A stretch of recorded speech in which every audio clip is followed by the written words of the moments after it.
So, JoJo Part 4, Episode 5 was probably the most interesting part of this series so far.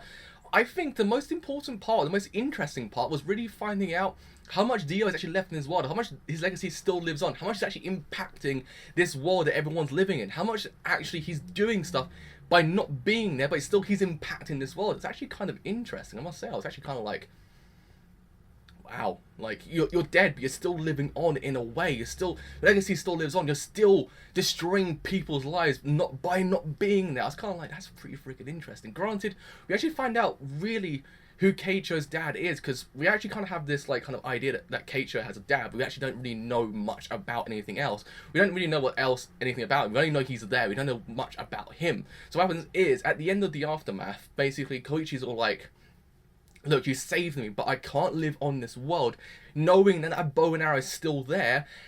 And yeah, it can actually destroy people's lives. It can kill people, or it can make them become stand users out of a whim. I can't go on living like that. And then Josuke's all like, well, this guy's actually pretty brave. This guy's not as kind of like less brave as I imagined. He's actually pretty freaking brave. He's come out of his shell. He's actually become this stronger character. But me, I actually quite like Koichi in this episode. He actually kind of became this character who actually wants to do something about this world. He wants to save Morio in his own way. He wants to save Morio from the actual things that's going on in this world. He wants to save them. I actually quite like him, I must say. He's actually become this stronger character as a whole. So he's actually kind of researched into it. He became this stronger character, wanting to actually save what's going on here. And I've actually quite liked him. He even said to Josuke, like, you can stay here. I'll go off my own. See if his dad's up there, and I'll take his dad's bow and arrow. But what happens is, Josuke's all like, well, I can't leave you down here, so I'm going to go up there with you. And then when they get up there, they kind of see the bow and arrow in this room. And then what happens is, they hear this rustling sound. It's kind of like, yeah, it's that. Like, we don't know what that is.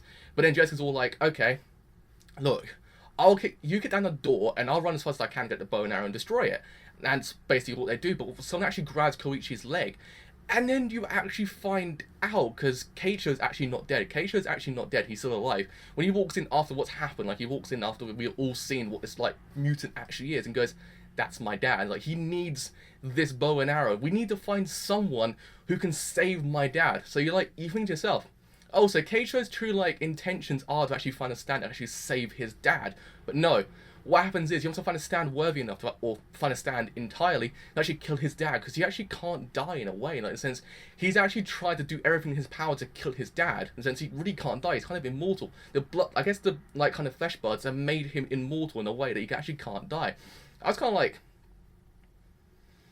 that's interesting. Through some backstory, we actually find out really what did happen with Keicho's dad and Okuyasu's dad as well. We actually find out what really did happen. Basically what happened was, he had his business that went bust. He was loads in debt, like with money. He was really, really bad in debt. His wife died from an illness, so he literally had no one else, so it was just him and his kids. And with being a load in debt, he actually kind of turned to abusing his children, kind of like took his like kind of anger out, then sold his soul to Dio, kind of put the flesh right inside his head, to actually get some money and this jewels. So money was just coming in randomly to get all these jewels and everything like that. So money was not a problem anymore. But then when Dio died, his flesh body inside his head went berserk, and he actually turned into this mutant. But he doesn't even know who his sons are. He doesn't even recognize them anymore. He doesn't even know who they are. I guess Keicho is all like, look, he's been up here for 11 years. He's been like this for 11 years. He doesn't know who we are. He can't even recognize our faces. But then later on to the episode, you actually find out, in a way, he still does. He still has his memories. He's this mutant. He's this person that can't recognize anyone else. But in a way, he still does. Because what happens is, we find out he's actually been rustling through this box. This box is actually quite important to him. And when Keicho actually takes it away from him, he's been sitting there crying for days. So he goes, it's pissing me off because we take this thing away from him. He just cries there for days. He sits there and cries for days. I'm kind of like, what's going on here? And what happens is, I guess Josuke actually kind of catches him trying to like rustle with some papers. And what happens is, he goes, no, I don't care what's going to happen right now. I've got to go and see what's going on with this. And so what happens is, he actually punches the box with his stand, then repairs it, and actually repairs the picture inside. And you actually find out the picture inside is actually his family. So he does, in a way, remember his family. Yeah, like right now, right that second, like before, he doesn't actually know who they are. He can't recognize them, but that picture kind of makes him remember. So in a way, he's been repeating these actions for all this time just for him to remember who they were. It's kind of like, it's actually kind of sad. I was actually started crying at that point, because he started crying when he saw that picture of himself and his family, like the way he was originally before he actually sold his soul to Dio. it kind of broke him. He kind of broke him. He realized who he was and who his family was, and it kind of literally did break him in a way. He kind of just started crying. I was like, that's really sad, because you see, it's one of those things that, yeah, he's a monster. He's not the way he used to be. He still remembers who his family is. He still remembers who they are. He doesn't actually give the hope up to who they are. Yeah, he can't recognize them at that second. Keicho's like, he doesn't recognize us. But he still holds on to his memories. Yeah, he's not the person he used to be, but he still holds on to them. And it kind of makes me realize that you shouldn't kind of judge that person straight away, in a sense. Yeah, he doesn't recognize you straight away, but maybe there's somewhere deep down he actually does. He still remembers who you are. I thought that's actually kind of interesting. It kind of shows you that even people that have become like this might even still have their memories intact from before. It was really kind of sad. I must say, I started crying, and then basically Josuke says, look, I'll help you to find someone that actually can save your dad, or bring him back to a normal state, or just do something for your dad. And he's like, okay. But then what happens is, he's like, give me the bow and arrows, I can destroy it, so we end all of this that's happening, and like, we can end what's going on here.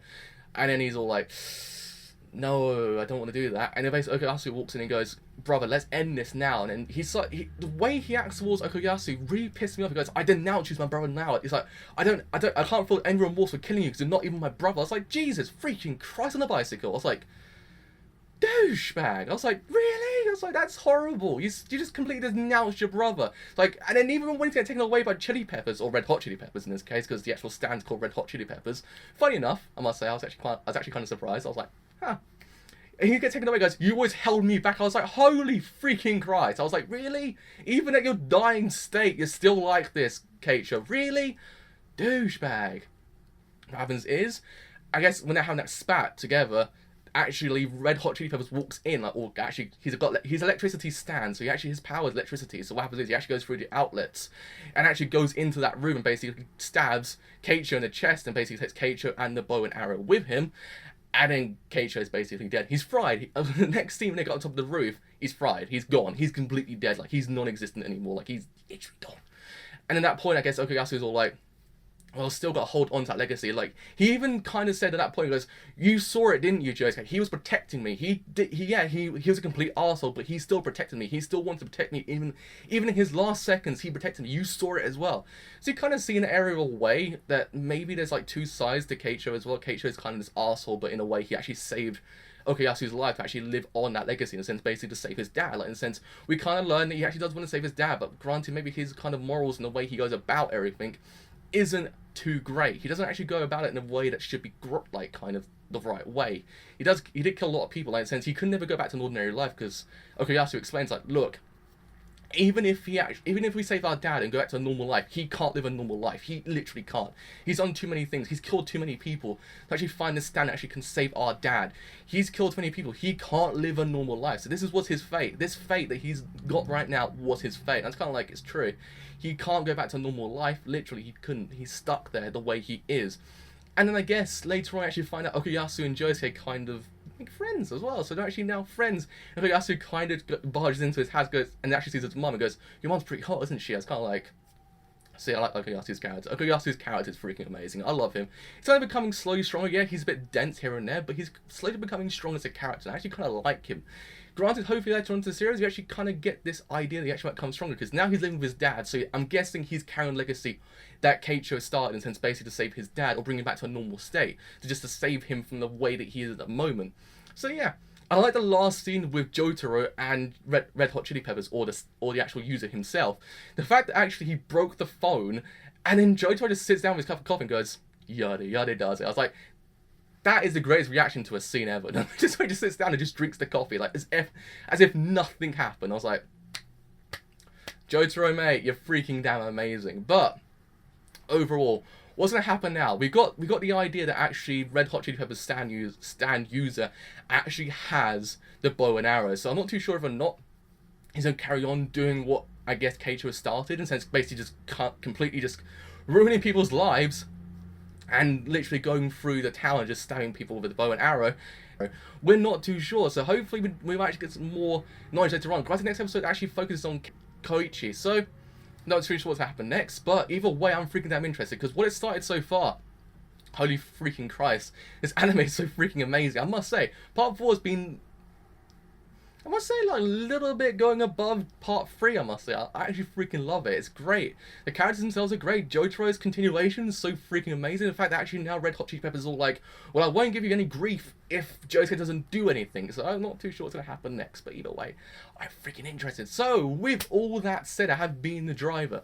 If you leave a like, do leave a like. It does help me quite a bit. You leave a sub. Do leave a sub, it's quite a bit. But with all that said, I have been a driver, and I will see you guys later. Bye for now.